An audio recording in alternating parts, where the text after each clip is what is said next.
Data real count di posko pemenangan pasangan Rijanto Marhainis Urip Widodo Rabu lalu menyatakan jika pasangan Rido memperoleh kemenangan. Tim real count dari relawan pasangan itu mengaku telah mengantongi 70% dari suara pemilih yang datang ke TPS.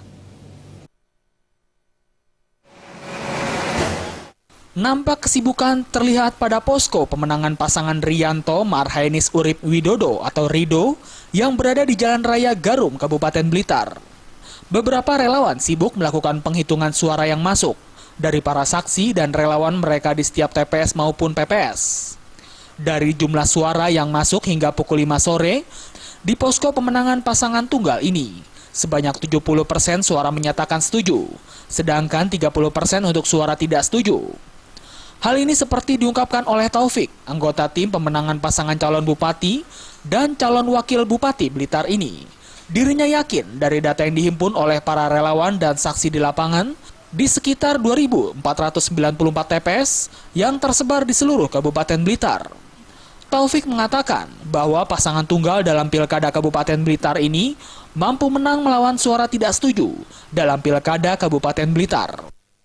Sampai sore ini perkiraan sekitar 70% sudah. Hasilnya Pak? Hasil dari 70% itu perkiraan yang setuju itu sekitar 70 dan itu berkembang 70% lebih yang setuju. Otomatis yang tidak setuju dan tidak sah itu sekitar 30% kurang, karena ini berkembang terus.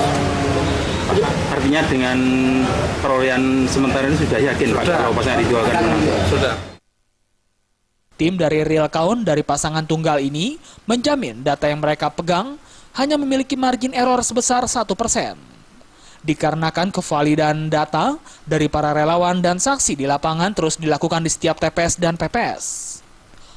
Dari Blitar, Jawa Timur, Hoirul Abadi melaporkan.